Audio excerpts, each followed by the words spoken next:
Okay, the Rebbe's Maamarim Chelak Aleph, Mayim Rabim, page Nun Hey.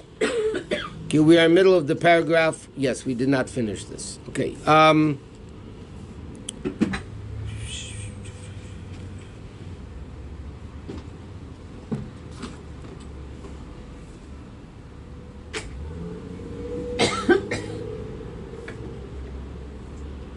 Okay, we'll start like 3, 6, 9, 12 lines. 12 lines from the top of the page of Nun Hey. Okay, the Rebbe explained what Avodah Zarah meant, which is that the people believed that Hashem is too great to deal with the earth, and therefore he's only on the heavens, not on the earth, and therefore the earth he left over for the other constellations, but Hashem has nothing to do with the earth. That's Avodah Zarah. He said, what's the level of the second inyan that he said, Echad and Kiyes, but the inyan of Shituf, partnership? So he started last week, we learned like this. The Gemara says there's 3 partners by a person, father, mother, and Hashem. It's understood that the main partner is Hashem.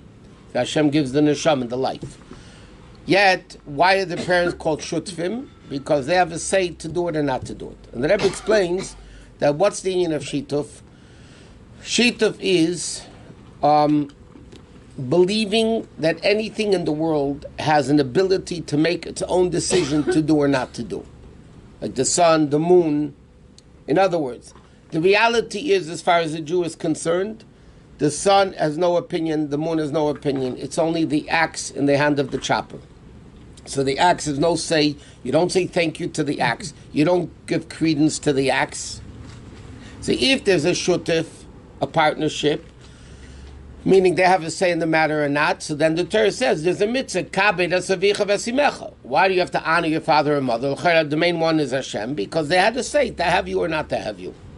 Right? The parent had the opinion to have you or not to have you. So he says Goyim are allowed to believe that the sun and the moon and the Trinity, or whatever it is, that they have the ability to have an opinion. So he says, Amnam, Alzen it's Tava Yisrael Levad. This inyan of Shituf is only commanded to Jews. What is the inyan of Shituf? That everything is only like the axe in the hand of the chopper, that there's no credence, they have no ability, they have nothing. Like it says, Shema Yisrael Shem Elokeinu Hashem Echad. The inyan Hashem Echad, meaning that only Hashem exists, nothing else exists, that's Shema Yisrael. Only a Jew is obligated in. And the guy is not obligated in the mitzvah shita, meaning they could believe that the sun and the moon have more than just an axe in the hand of the chopper. They do have a say in the matter. Hashem established the boundaries of the nation, meaning the 70 nations corresponding with the 70 children that went into Mitzrayim of Yaakov Avinu. Meaning that the sustenance that Goyim get is through the officers.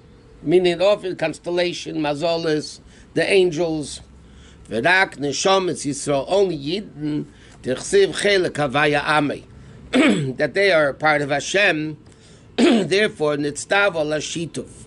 Therefore, they're commanded on Shituf, because the sustenance that a Jew has from Hashem is only through Hashem.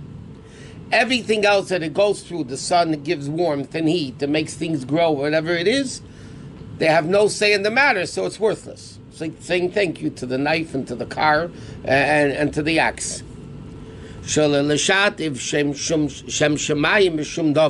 That you can't use the name of Hashem in anything. Like it says, Yadaita Hayim ki Hashem hu alikim ein oid. Ein oid mulvadei. Without chassidus means there's no other God. Right? Shmai, we say in Elena, Yadaita Hayim v'shavesa levacha ki Hashem hu alikim. God is God in heavens above, below. Ein oid simply means there's no other God. Chassidus says ein oid means there's nothing but God. And ein oid, the Rebbe says in Sheikh Bamuna, oid in Hebrew means secondary, inferior. Like the Gemara has an expression, Yehuda ve'ed l'kra. You need, Yehuda says something after va'oid, in addition to that, secondary, you need to bring a proof from a pasuk. Va'oid, or like we say in davening, in Hallelujah, Allah Shamachayoy Azamel Lalekai Ba'oidi. Oid means secondary, the goof. Ein Oid means not that there's no other God. The Rebbe says in Tanya, the Rebbe asks, because why would I think there is you can't even by definition say there's another God. Ein Oid means Shaloy Yesh Davar Zulosi Klau. There's nothing but God. Like the pasuk says, "Ru'u should see now, ki ani hu." Hashem said that I am, ve'ein elikim imodi, and there's no other God with me. Meaning the leshutva imi. Okay, there's not even a partnership with Hashem. By a Jew, the only thing that exists is Hashem. Yeah, it goes through the sun, through the moon. It's like we said, the axe chops the wood. Yeah, the guy's chopping the wood. The axe is not doing anything. It just goes through it, but there's no credence, there's no thank you, there's nothing. And therefore, what comes out of all this, in excluding the concept of shitov, father and mother, that the Torah says you must honor, ishem shutfim, because they have free choice to have the child or not to have the child. Therefore, you need to honor them. Because they're still indirectly a cause of his existence, of the baby. Right? It's not only Hashem, because the parents had the choice to get married, have the kid, and not have the kid. But excluding the sheet of the partnership from the constellations and the stars, they have absolutely no choice whether to give or not to give, to do or not to do. Therefore, there's no partnership in it. Therefore, you can't honor them and you can't give credence to them. Same thing. By the way, this sounds, everybody says, what would I think? You're going to hear what the Rebbe is saying now.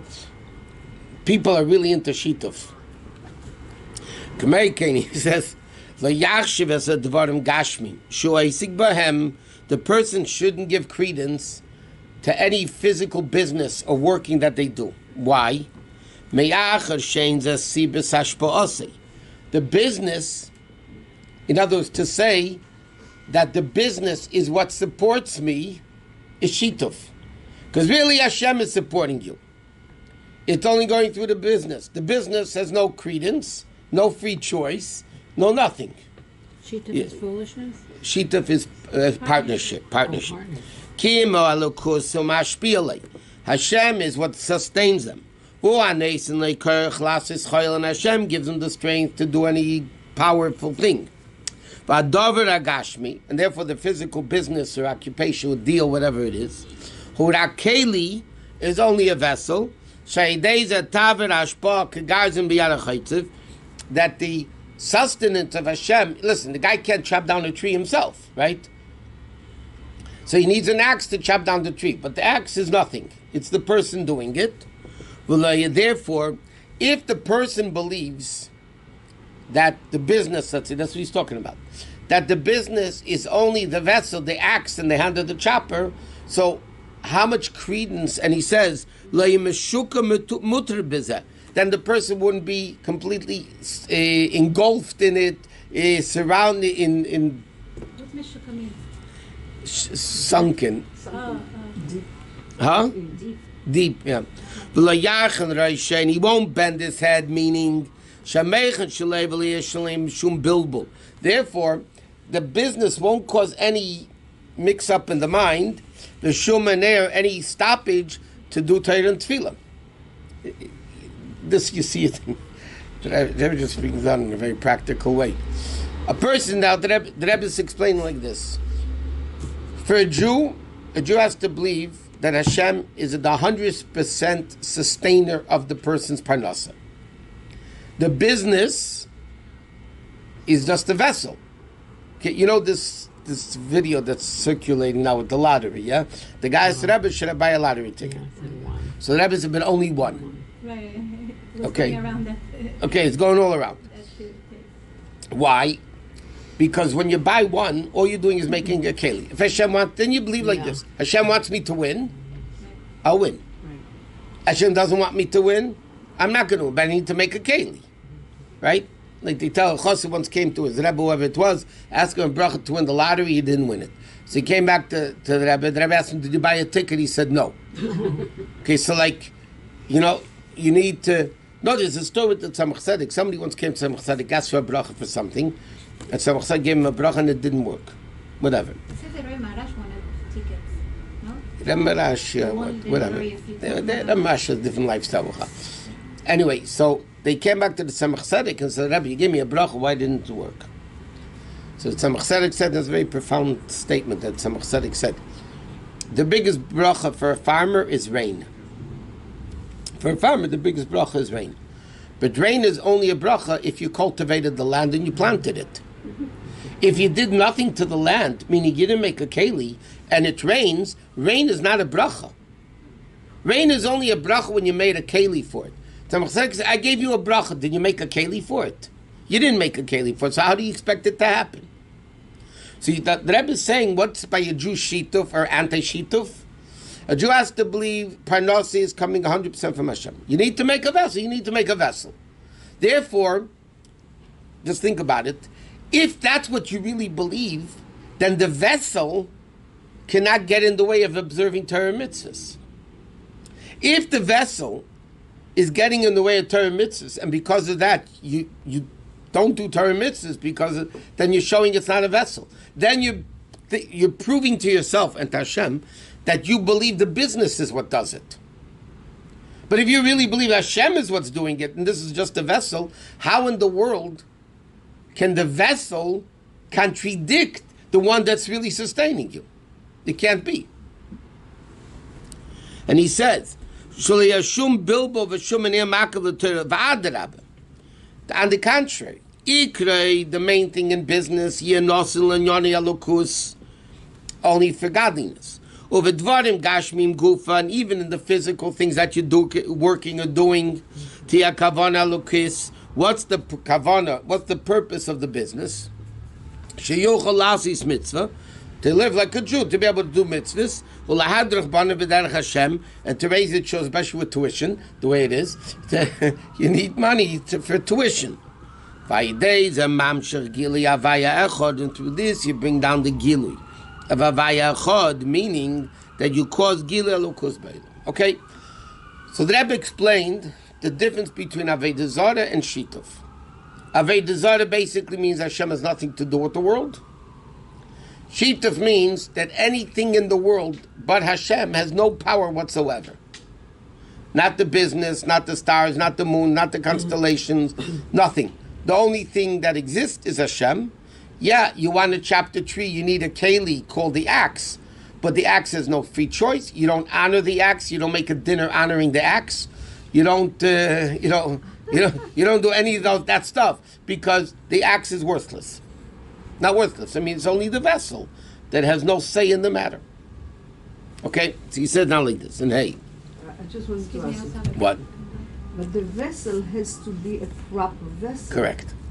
If it's not big enough, if the garden is not strong enough, it's not going to fulfill its purpose. So a person can't just, on one hand you're saying it's enough to buy one lottery ticket, but we do have to invest in the vessel as well. So yeah, obviously he doesn't mean if you have a store, say a store, a grocery store. Okay, I'm going to make a cow be open 5 minutes a day because I made the vessel. Now it's up to Hashem. Obviously, that's not going to work. The person's not going to make a living. He's talking about, like the Rebbe quotes the pasuk, it's brought down in Pirkei Avos. It's the pasuk. Yigia kapecha kiseichel ashrecha v'teivlach. Yigia kapecha means when you work with your hands to eat, meaning your physical ashrecha v'teivlach. It's fortunate and is good for you. But that's what the Mishnah in Pirkei Avos. So the Rebbe says, the pasuk says, "Yigia kapecha kiseichel," the work of your hands, meaning kapecha v'lo reishecha. It should be your hands and not your head. You know, there's a story also with the Tzemach. Huh? Yeah, the story of the Tzemach Tzedek. He had a chassid that had a kaloshin business, which Californians don't know what that is. Kaloshin are like boots or galoshes. Kaloshin are really galoshes. And this chassid was very much in his business. Very overly indulged in the business. And he once came to Yechidus, some chassid said to him, a cup in kaloshin, a fuss in kaloshin, aber gesehen, fiss in kaloshin, aber a cup in kaloshin, aber keinmal nicht gesehen. The Tzemach Tzedek said to him, feet in galoshes I saw, but a head in galoshes that I never saw. He told the chassid, your whole head is in your boots. Okay? What the Rebbe is talking about, you got to be realistic. Yeah, the person has to make a keli. They have to be in the business. But what is the ultimate goal of the business? The ultimate purpose of the business is to live like a from Yid. That's the ultimate goal. Now, therefore, if any way whatsoever, the business contradicts his living like a from Yid, meaning davening, learning, Shabbos, whatever it may be. So then that's what the Rebbe is talking about. The Rebbe is saying you can't, a businessman, he wants to be successful in the business, got to be in it. But what's the goal? Where's his heart? Is his heart in the business or his heart's in the godliness? That's what he's talking about. He can't be open 5 minutes a day, say, okay, I made a keli and that's it, I'm going to sleep. It's not going to work. I have a question. But after all this explanation, why are the nations of the world allowed to believe that the ox has its own opinion? Because Hashem gave him under the jurisdiction of the constellations. So their stars, their angels Have a say in the matter. They do have a say in that?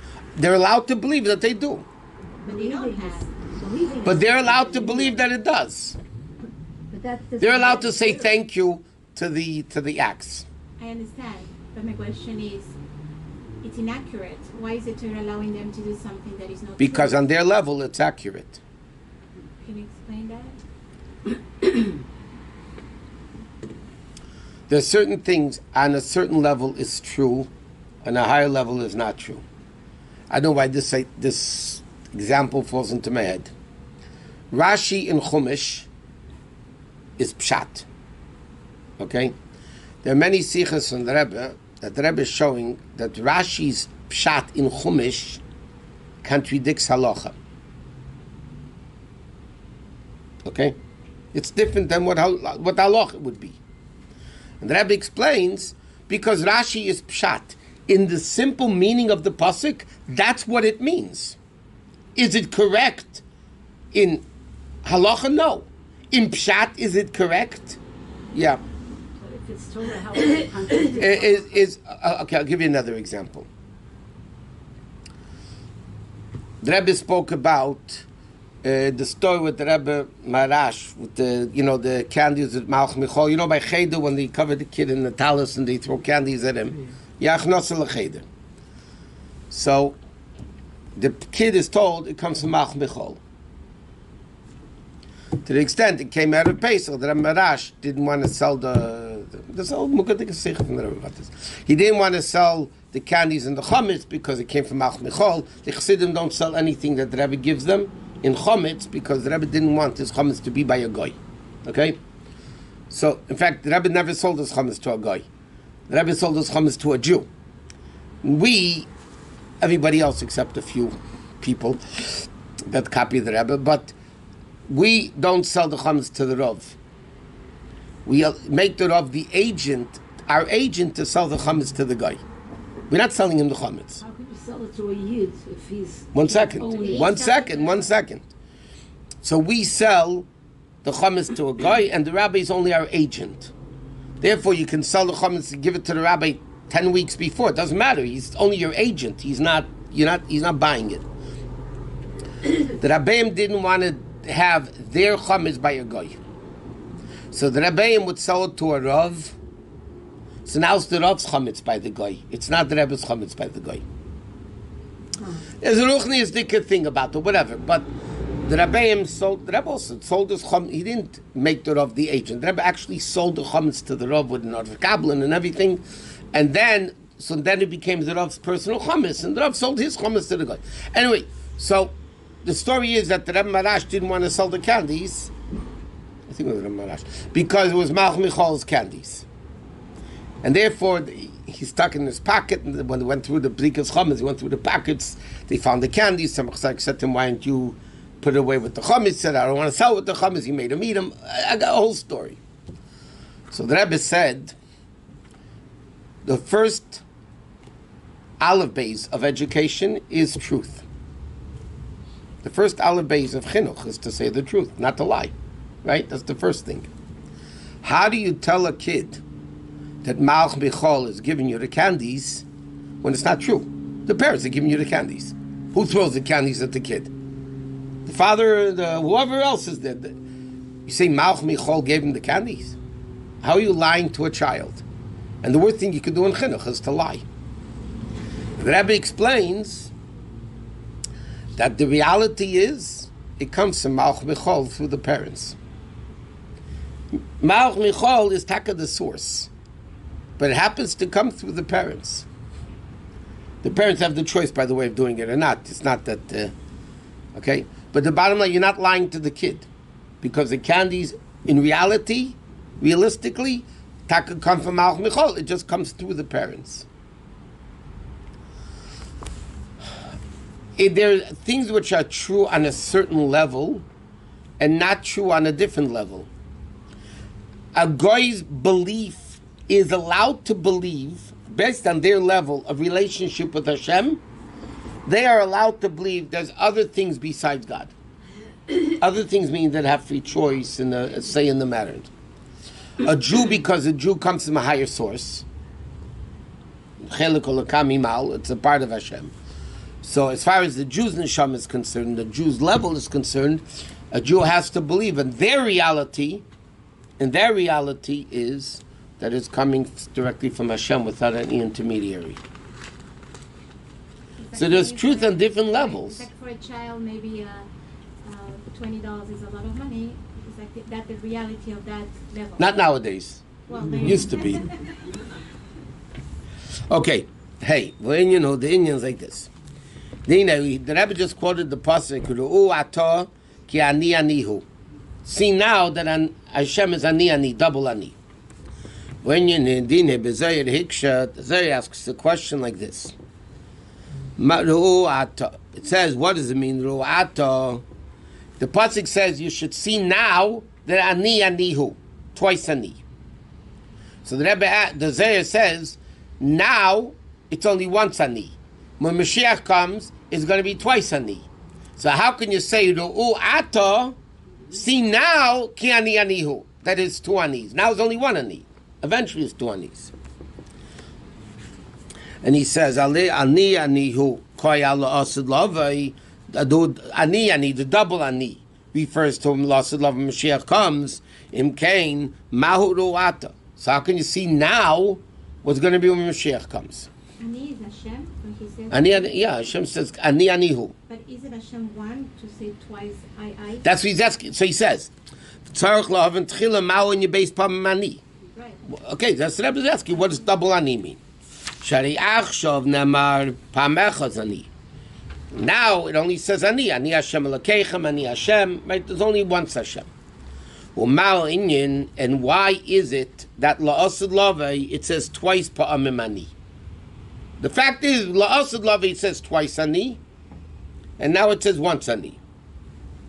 V'amashmois, the implication is his chabras the base pa'amim ani. Will be a combination. The Rebbe is going to explain this. What the explanation of the double ani, which is the inyan ani anihu. Okay. Now, what does that mean? In a base pa'amim ani, what's the ani? So he says like this: ani rishain, v'ani acharin. I am first. I am last. So we have to understand what does it mean. Ma'uin in the laos year base pa'amim ani. So what does it mean? This the Rebbe says, practically speaking, what does it mean that loss of love and Mashiach comes is going to be double ani, and in a way that they're connected? What does it mean? So he says like this: we need to understand Shir shahefresh ben gan eden va'elam haba, which is elam atchia. You know, there's an expression always, loss of lavai, or Lolam Abba. What does Olam Haba mean? So generally there's a famous argument between Rambam and Ramban what the definition of Olam Haba is in many places. One is Olam Haba refers when Mashiach comes. No, I'm saying, let's go first the other way. One refers to after a person passes away. Like everybody say, you go to Olam Haba, you go to Gan Eden. That's one definition of Olam Haba. And the second level of Olam Haba is after Tchias HaMesim. The Rebbe explained when in the Mishnah says in introduction to Pirkei Avos, the Mishnah Sanhedrin says, Kol Yisrael Yeshlam Chelek L'Olam Haba. Over there it definitely means Tchias HaMesim according to all opinions. Because right afterwards the Mishnah says, who doesn't? A person who denies Tchias HaMesim. So obviously, if it says everybody has a Chelek in Olam Haba except one who denies Tchias HaMesim, so over there Olam Haba means Tchias HaMesim. But he says like this, what's the difference between Gan Eden? Both are called Olam Haba. Okay? What's the difference between Gan Eden and Tchias HaMesim? Gan Eden is Tainig and Neshamas B'lei Gufim. Like, no, what's Gan Eden? After you die, no more body. The Neshama is in Gan Eden, basking in godliness. It's the enjoyment of the Neshama up there without a body. V'yesh chalukim madreiges beGan Eden. And there's different levels in Gan Eden. There's Gan Eden Elyon, Gan Eden Atachten, there's higher Gan Eden, lower Gan Eden. That's what we find in Chazal. And the Rebbe says, Agam Shia Shribi madreiges beGan Eden, even though there's really unlimited levels in Gan Eden, why are we saying two? Like it says, Tamidei Chachamim ein lohem menucha lei b'olam hazeh v'lei b'olam haba. That Tamidei Chacham Tzadikim have no rest in Olam Haba because they're going Michayel L'Cholyu. So what do you mean two levels? There's millions of levels. He says, Mikoma kain b'chlalos ein beis madreigas. Generally speaking, all of them are categorized into two. Shem mechulok zeh mizeh, which are very different, similar to Alma Discassi and Alma Disgai, similar to hidden worlds and revealed worlds. The higher level of Gan Eden is the hidden worlds. The lower level of Gan Eden is the revealed worlds. Okay, so there's a big difference. Ubekol echad yesh kama madreigas, and each one, higher Gan Eden, lower Gan Eden, has who knows how many different levels. V'yesh neshamis, and there are certain neshamis that are not so great. Shekol aliyas shelahem hem Gan Eden tachten.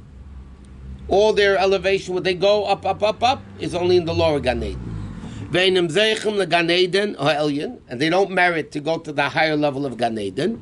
Ki madrega b'fnei atzma, it's a separate level. In other words, some neshamis only end up in the lower level of Gan Eden. Other neshamis end up in the higher level of Gan Eden. Okay, so what's Gan Eden? Different levels. Higher, lower, infinite in each one. Olam Haba, one second. Olam Haba, but Tchias HaMesim, is madrega echad, one level. There's no different levels in Tchias HaMesim. Everybody gets up the same way.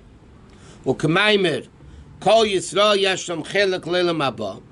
Every Jew has a chelek le'olam haba, meaning Tchias HaMesim. Doesn't matter higher, lower, everybody is the same. Hagam shekol echad ve'echad nichve michupasei shel chaverei.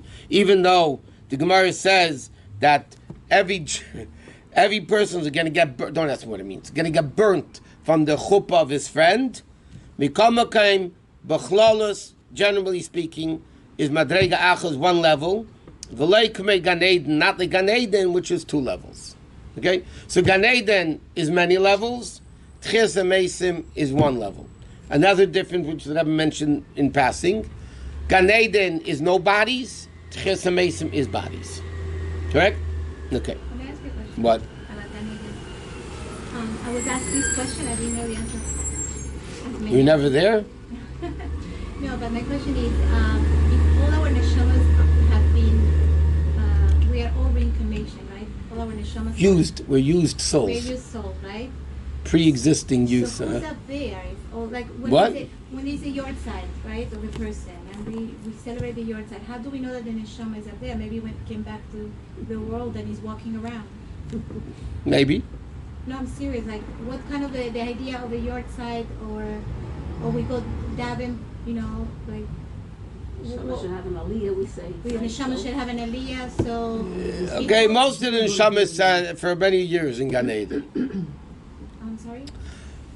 L'mashal, our generation Yeah. is the Gilgul of Yetzias Mitzrayim.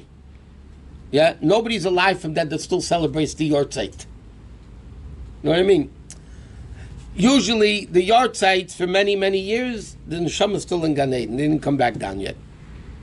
So neshamas come back after being in Gan Eden? I don't know. How am I supposed to know? No, but that's the very big thing for us. The Yortzeit, we do mitzvahs. The neshama is in Gan Eden. The Trust me. neshama- You can tell them very calmly and truthfully the neshama is in Gan Eden, and the neshama on the Yortzeit becomes elevated, and therefore it needs to be helped. Right, That's why we say Kaddish. What does Kaddish do? right. That's the big thing. Help the neshama jump in Gan Eden to a higher level. Even though the neshama, he says, is always going a little bit higher, but on the Yortzeit it jumps higher. And therefore, on the Yortzeit, remember we learned many times, the concept somebody passes away, chas v'shalom, you say Kaddish. Yeah? What does Kaddish do? Elevating. So he said, no. The difference is between the first year and after the first year. Neshama, after the first year, the Gemara says, Mishpat Rishon Gan Eden, Gehenim is Yud Beis Chodesh. Wicked, to you, pardon the clarity of it, the most you can burn in hell is 12 months. Okay? 11, no? Huh? 11. The 11 you should say Kaddish. The most on the Rosh, unless there are a few exceptions, Bilam and those guys, they're still burning. But it says, the Gemara says they're still burning. But the most the person could burn in Gehenim is 12 months. Okay? Now, the first year, what's the purpose of saying Kaddish? So it's brought down in Halach and Kabbalah, especially in Kabbalah, that the Kaddish saves the person from the punishment of Gehenim. Okay? Totally. I don't live there. I've never seen Mishnah. Well, I was there. I'm going back there later, but not yet. Now,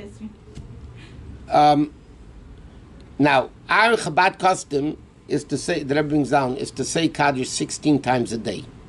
One of the reasons why we try to daven for the Yomid when a person's in Avelit, because then you end up saying 16 Kaddeshim a day. What's the purpose, the Rebbe explains, of saying 16 Kaddeshim a day? Again, don't ask me what it means. The Zohar says Kaddish helps for an hour and a half. I'll see, I have to say it again and again. Kaddish helps for an hour and a half. So 16 times 1.5 is 24. So when you say Kaddish 16 times a day, it helps the neshama from being judged in Gehenim or whatever. It helps. Completely, who knows? Okay. It helps the neshama in Gehenim. Okay, now. We don't say Kaddish for 12 months, because then basically the child is saying, my parents were wicked, and they're burning in Gehenim for 12 months, and therefore I need to protect them for 12 months. That's not Kibbud Aveim. So, again, Sephardic and Ashkenazic have completely different customs what they do. Ashkenazim stop after 11 months, which is our minig, that we stop after 11 months. Okay? So what does Kaddish do? Kaddish saves the person from Gehenim. Okay? Now, a person has a 10th yard site, correct? Neshama definitely is not in Gehenim anymore. Why in the world are we saying Kaddish on a yard site? Right? What's the purpose of saying Kaddish on a yard site? So Halacha says, and again, especially Kabbalah and Chassidus explain, it's like similar to a concept of a mikveh, right? If somebody's tamei, a mikveh purifies you. But what happens if you're pure? Kohen Gadol went to the mikveh 5 times in Yom Kippur. He did not become tamei between each one of the 5 times. Why did he go to the mikveh 5 times? Because the mikveh not only removes impurity, it also adds kedusha. Okay, when you need to, the mikveh takes off impurity. But if you don't need that, then the mikveh adds purity. Correct? It's very simple. Kaddish is the same thing. The first year you need it to clean you a little bit, like they say. So then you say it for that year. What happens on a yard site? What's the purpose of saying Kaddish? Okay. So it says, because the neshama on the day of a yard site is elevated to a higher level in Gan Eden. And sometimes the neshama needs a little boost, a little assistance for merits or schusim or whatever it may be, right? So therefore, when the child or somebody says Kaddish for the deceased, that's the boost that helps him to go higher in Gan Eden. The Suda, the main thing is the Kaddish. The Suda, okay, the Neshama Shav and Aliyah, all that stuff, right? The main thing is that level of Kaddish is the elevation of the Neshama. Okay? So, in Gan Eden, I know we got into this, but... So the Neshama is there. Neshama is there. Like, did not come back to reincarnate. And even if it comes back, not the whole Neshama is coming back. Part of the Neshama comes back. Whatever, who knows? The level of the neshama that needed fixing comes back. Okay, so he says like this: V'olam haba. Where are we now? About 12 lines in the top. V'olam haba, and what? So Gan Eden is neshamas without a body, right? Olam haba is neshamas in a guf, correct?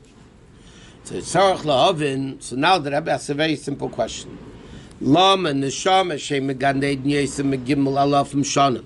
Why are the neshamas that are in Gan Eden over 3,000 years, like the obvious?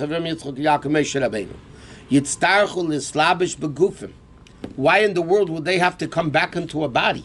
In other words, what's the whole purpose of Tchias HaMesim? What's wrong with Gan Eden? Let them stay there. They're basking in godliness. Not only that, they keep going higher, higher, higher, higher in Gan Eden, right?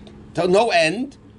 Why in the world is Avram Avinu waiting 3,500 years, and Moshe Rabbeinu waiting 3,500 years to come back into a body for Tchias HaMesim? Why? Lama Haisa, because they smell the fun of. What's the why? Like, why is it by Hashem that He wanted Sheyachzov Yislav Shebegufim to come back into bodies? Umayeker Ataynu Kolkach, and what could be so precious in the enjoyment of coming back into a body? Shebeshvil Zel Islabish Beguf. That it comes into the body, like why in the world would it come in? Okay, so the Rebbe is explaining like this: there's Gan Eden, neshamas without a body. You keep going level to level. There are many different levels. Tchias HaMesim is one level. It is what it is, right? Neshama in a body. So yes, why in the world is neshamas waiting 3,500 years to come back for Tchias HaMesim? The Indian is like this. Kihine Gan Eden. What's the level of Gan Eden? Is tainig and neshamas belimet halachas beruchnias. Gan Eden, they don't learn Torah. They learn Torah. That's what they do a whole day. They're bored. They learn Torah a whole day. What Torah do they learn? They don't learn physical objects. There's no physical objects there. The eis and halachas shalamata, like shnai meichs and betalis, like the Mishnah kids all learn. Two people holding on to a talis. This one said I found it. This one said I found it. Or a machlek part of a chamor. The Mishnah says, if a guy exchanges a cow for a donkey, and then the donkey gave birth to a calf, and you didn't know if it was before the exchange or after the exchange, right? What's the halacha? So he says, they learned that also in Gan Eden. Yeah? What do? They learn them sham beruchnias. They don't learn it physically. They learn it ruchnias. Umasigim muhusa david, they understand the essence of it. Like it says, nanim is Tzemach Tzedek explains interesting. The Tzemach Tzedek explains what do these two Mishnahs mean. He says, Shnai Meichs and Betala, how do they learn this in Gan Eden? There's no talis or garment or anything, right? So he explains very interestingly. Shnai Meichs and Betalas, this one says I found it, this one says I found it, is the dispute between two neshamas. Without elaborating on it now. Remember we learned Torah's food? And mitzvahs are garments. Okay. Shnai meichsim betalas, two neshamas in Gan Eden. This is how they learned the Torah in Gan Eden. Two neshamas are fighting over a mitzvah. This one said I did it, and this one said no, I did it. I found the mitzvah, kulishali, it's all my mitzvah. This neshama says no, I did the mitzvah. Okay. Or machlek part of a chamor, how do you exchange a cow for a donkey? The animals, right? There's the Yitzhahara that's a chamor that's always cold. And there's a Yitzhahara called the para, and somebody. So they don't learn it in the physical. There's no physical part of chamar or talis there. So they learn it in ruchnias, right? Whatever it means, ruchnias. So he says like this: "V'arei a tainig nifla for a neshama in Gan Eden, learning Torah on that level It's a tremendously great pleasure. Ad and Ketz. Okay? Now, how do you get how much Gan Eden do you get? Hagila de Gan Eden is they limit a Torah lamata by learning Torah down here, right? Shalamat Eiskem a Torah they zeichen limit vasagas the Torah Gan Eden. That's the way you how much. In other words, Rebbe says in Tanya, at the beginning of Tanya, in fact, Neshama goes to Gan Eden. Yeah, Neshama needs food and clothing there, spiritual food and clothing. So the Torah the person learns down here, that's the food of the Neshama in Gan Eden. The mitzvahs they do, that's the garments of the Neshama in Gan Eden. So based on how much Torah you learn down here, that's how much Torah you're going to learn up there, right? That's how it. The level of the Torah that you're going to learn. Right. The level of the amount. Both. Whatever God has his accountants up there. What? Also for the woman? No, women are higher than Gan Eden, higher than Olam Haba. Women are so great, they don't need all this stuff. It's true. That's what I'm saying. Yeah. But you said that we don't have... Don't ruin it, because if you got me to talk, it's going to change a little bit. Okay.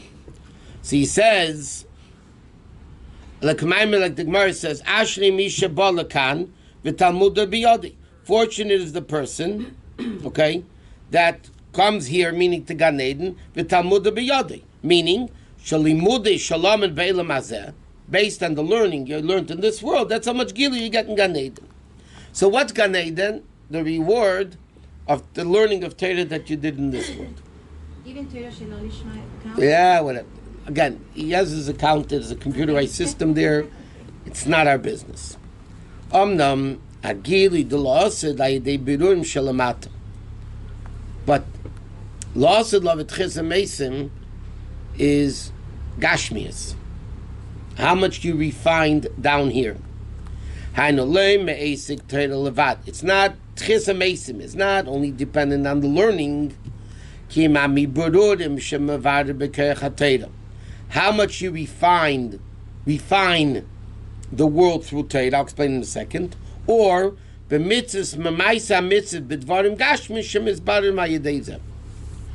like this. Chassidus explains, when a person learns Torah and they learn about garments, agriculture, purity, impurity, whatever it is. So you learn, let's say, in Torah about animals. Indirectly, by learning about animals in Torah, you elevate the animal. Not as much as when you do a mitzvah with an animal. Let's say you put on tefillin, right? And you have the leather of the animal and all that. So obviously when you do a mitzvah, you're elevating the physical more than by learning Torah. But even when you learn Torah, machlip, like you said, you exchange a cow for a donkey. That's still because you're talking about physical objects. You're making those physical objects holy. Or, like you said, Maisa mitzvahs with the Gvarim Gashmiim, that you refine through it. Therefore,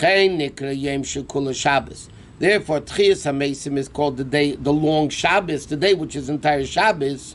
Shagilui, the Shabbos. The revelation of Shabbos is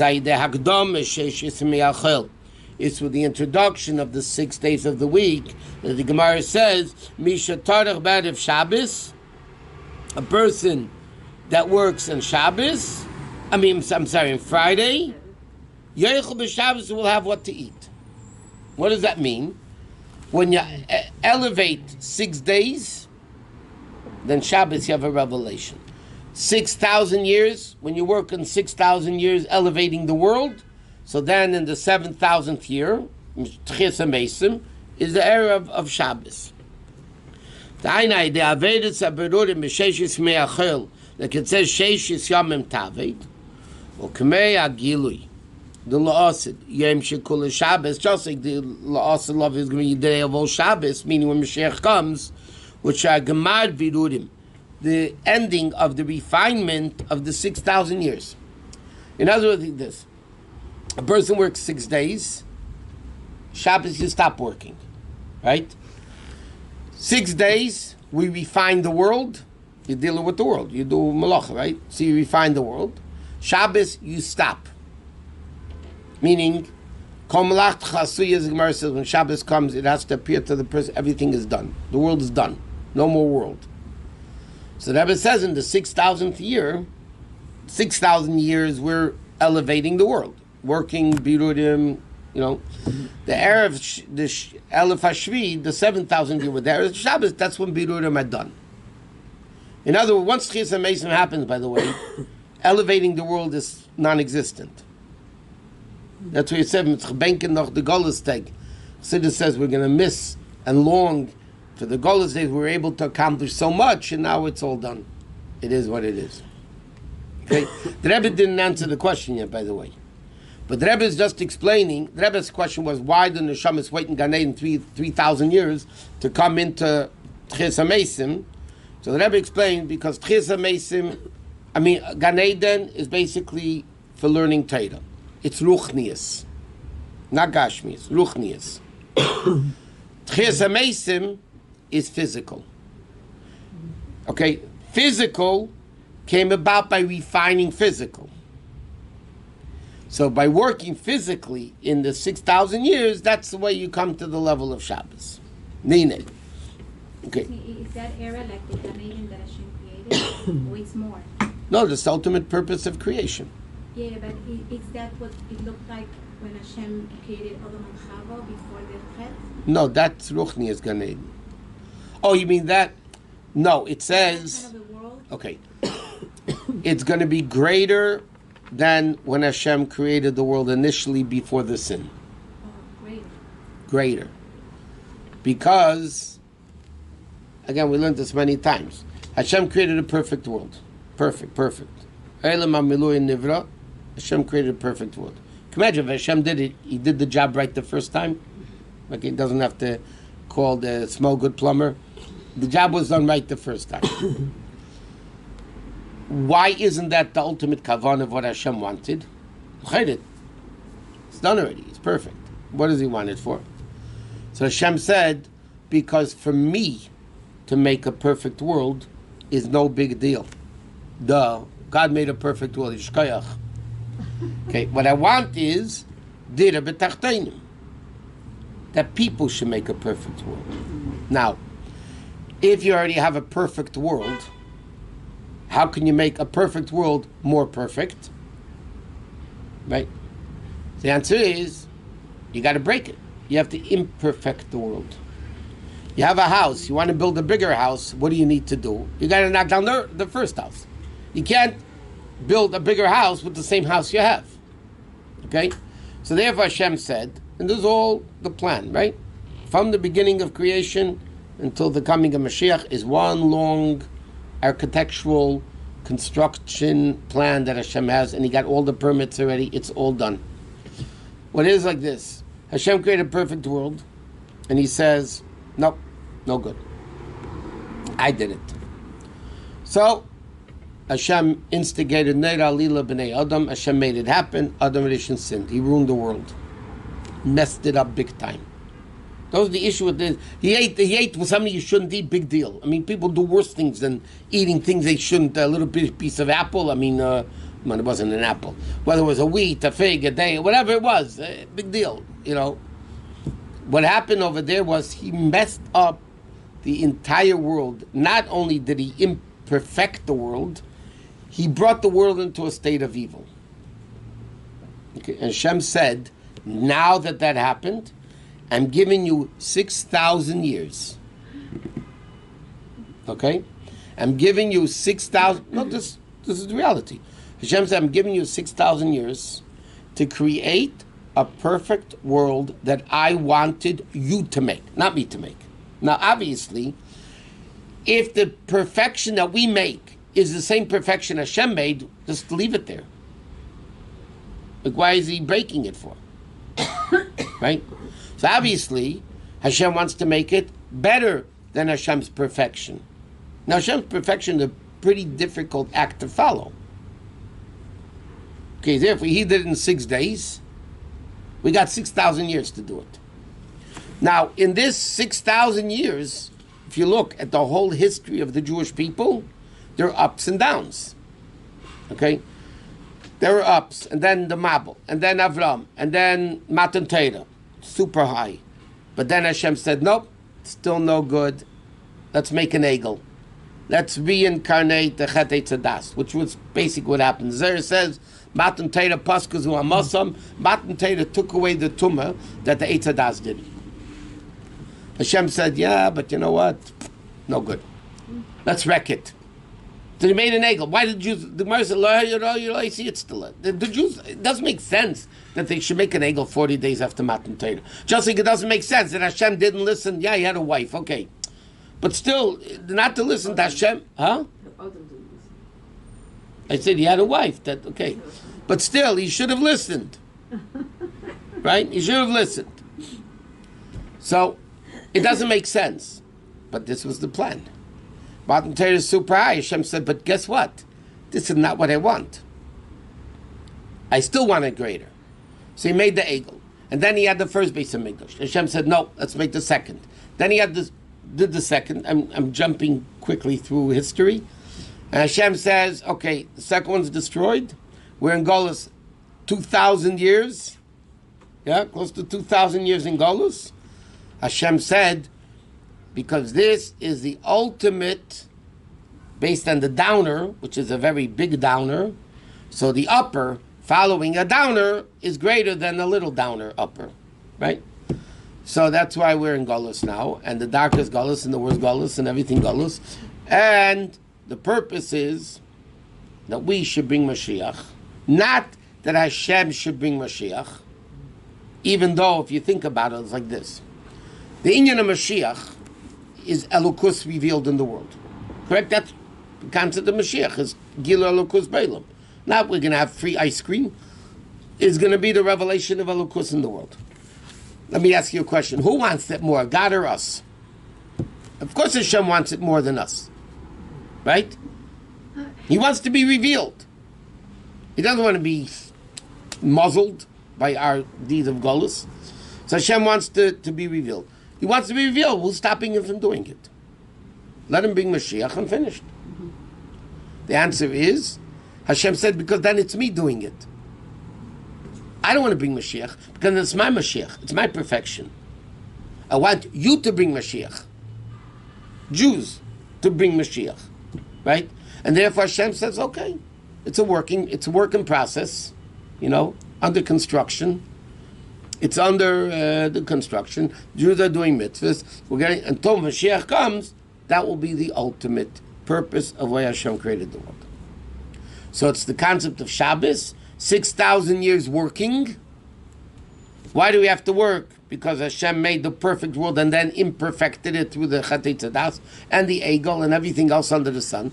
Hashem says, okay, now you guys got it going. The generations after Churban by Hashem knew that it's going to be 6,000 years No. ago? He could change his mind. What happened the day the Beis Hamikdash was Tisha B'Av, the Beis Hamikdash was destroyed, the parasi, the mood. So the guy said the Beis Hamikdash was destroyed, and then he said the mood again. So Nelda Mashin Shal Yisrael. They didn't know it was going to be 2,000 years. They were hoping for less. But why is Hashem making it long? What's the good aspect of it? Because the longer it takes, the more perfect it's going to be. But Hashem doesn't give a job that we are not capable of doing. We're capable of doing it. Yeah, so my question is, if we are capable of doing it, That's why you're we're in such, the class.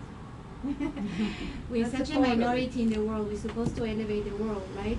We can only elevate, every Jew in the world can only elevate whatever he can come in contact with. But there are parts of the world that I believe no Jew will ever be able to, the Arab world or who knows, China world, I don't know. There's so many parts of the world that we are not even there to even be influencing that areas of the world. So how can we? But when the Rambam elevate says, the world? in Horoz Tshuva, that one thought, one speech, one action, machrias atzmei v'chola elam kulei, luschus umevi Yeshua v'atzala. One action. Now the science woke up a few years ago. They say when a butterfly flaps its wings, it has an impact on the whole world. That's what they... Right. Okay, it's not measurable for the naked eye, but there is an impact. Torah said it 3,500 years ago, that whatever we do has an impact on every part of the world. Also, we don't have to A be Jew there. puts on the 6-day war, and that became a mitzvah tefillin. What would the Rebbe said? A Jew puts on tefillin in America, helps a soldier in Israel. How does tefillin here in LA help a soldier in Yerushalayim? The answer is because our action has an impact all around the world. So there are certain elevations of the world that are direct, and certain elevations in the world are what's called remote control. You do it here, and it elevates there.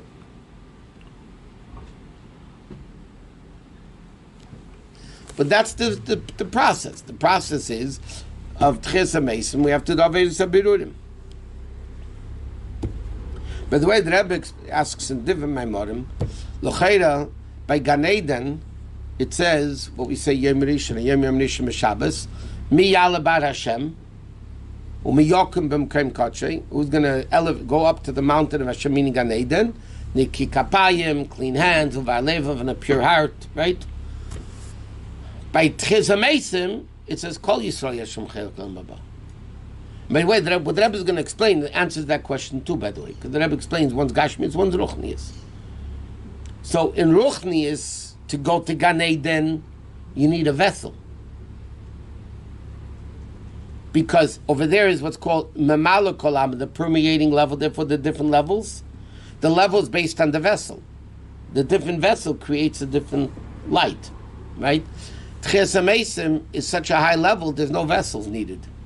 So whatever you are, you're there. Okay.